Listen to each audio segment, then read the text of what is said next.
finally, I have to thank the two people that mean more to me than anything in the world. And they gave me the room to do this for Mr. Hopkins.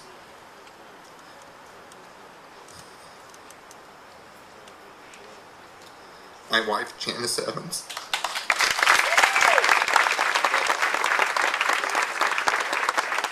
And my beautiful daughter, Hannah.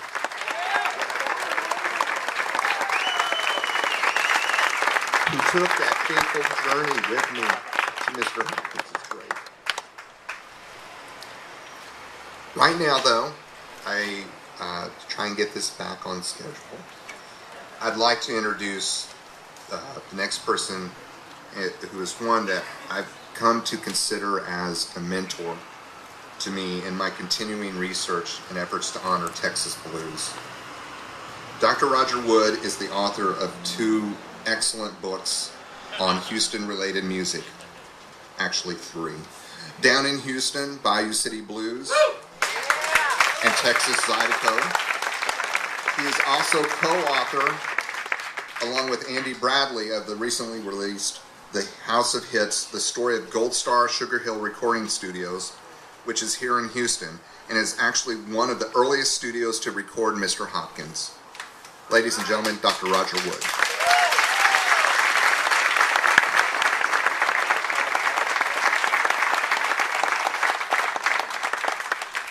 Well, I was asked to make a speech, and I'm used to speaking extemporaneously, and usually I don't make a script, but this is such a momentous occasion, I did so, and I'm going to try to stick to it.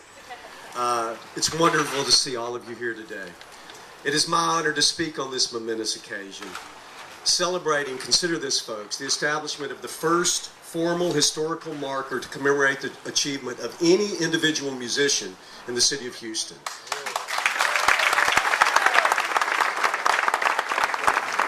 So part of what we're here for, it's not just the amazing legacy of Mr. Hopkins and of the blues and of Third Ward, but it's something even bigger than that.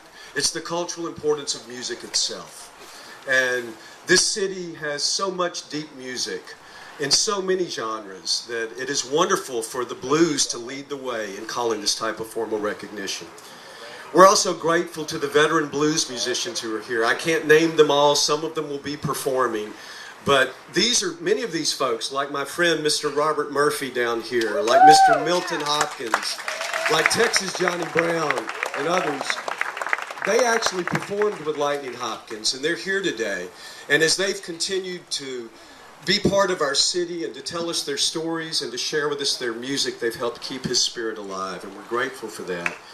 I won't rehearse all the things that Eric's already said, but of course we're grateful to Eric himself and all those that he was able to bring together. You know, when people work together, they can get amazing things done, but there has to be a catalyst. And we thank Eric. And I'm very glad that Mr. Alan Gouverneur can be here, because Mr. Gouverneur has written many books that are important not just to Houston music history, but to American music history. But his most recent book, The Biography of Lightnin Hopkins, is really, I think, essential reading for anyone, no matter how much you know already, who wants to learn more about the legacy of this man. One other quick thank, and this is to someone who cannot be here today, my friend Mac McCormick, who actually worked with Mr. Hopkins and helped bring him to wider attention back in the early 1960s. Mac is in his 80s now. He's not in great health. He wanted to be here, but he couldn't make it. But he did ask me to convey his regards to all. Today we celebrate the late Mr. Sam Hopkins, the artist best known as Lightnin, a hugely influential guitarist and blues singer. Coming from the central Texas countryside up in Leona County and settling permanently in the state's largest city, Mr. Hopkins bridged the chasm both historically and stylistically between the early country blues of seminal figures such as Blind Lemon Jefferson and the modern electric sounds that emerged in urban contexts such as Houston in the 1950s and thereafter, reaching vast new audiences in the United States and all over the world. Yes, we have reason to be thankful for many things today, not the least of which is the fact that so many Lightnin Hopkins performances were recorded for posterity. They tell us much about the man. For instance, the fact that on his records as well as on stage, Lightnin Hopkins almost always preferred to play solo or with minimal supporting accompaniment reveals his sense of self-reliance and independence, traits that shape him in our consciousness as a distinctively singular presence. And then there is his masterful communication via guitar, whether acoustic or electric, the way he thumb-picked that chugging or somber bassline rhythm, the fiery passions his fingers could convey as they fretted, plucked, and strummed, the manner in which he transformed a simple machine made of wood, metal, and strings into a range of plaintive voices that were all his own.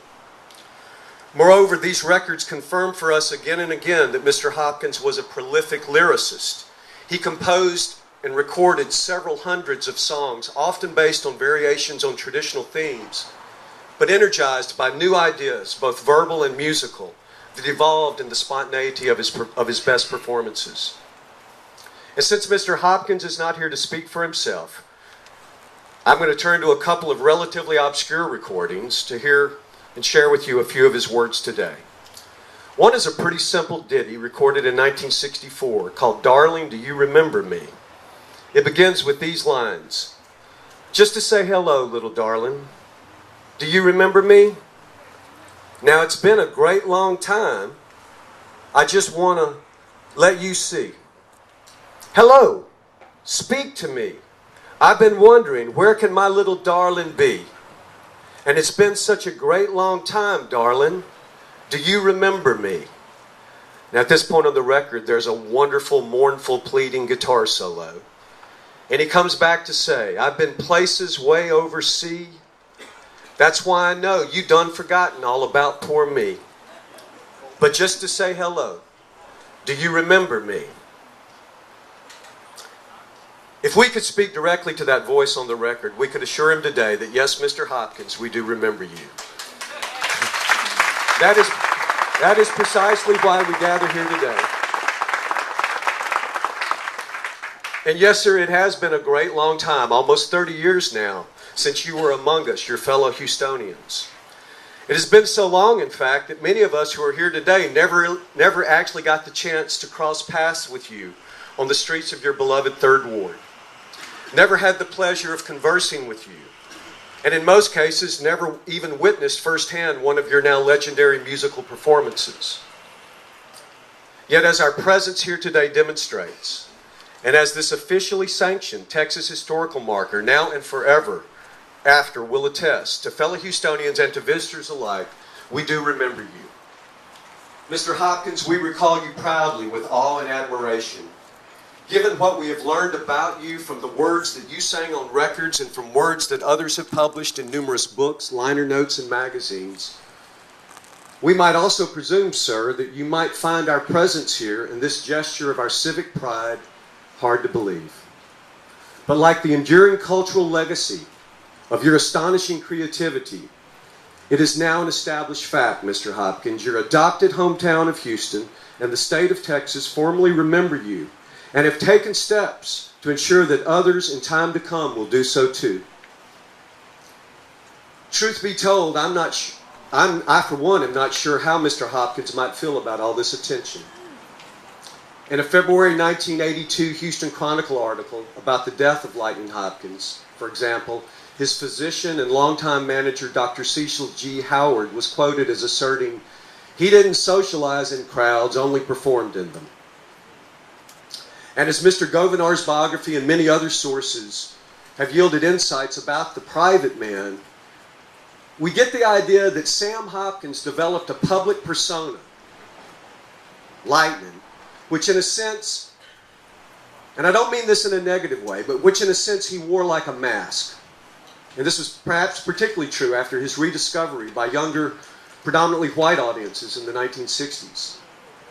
The abundant recordings show us how he often spoke of himself in song via the third person. And you fans know who I'm talking about. He would always talk about Po Lightnin in those songs. It was a pose in which the line between the real man who invented the song and the protagonist who inhabited it often got blurred. But that ambiguity is certainly part of its appeal. As the British writer Oscar Wilde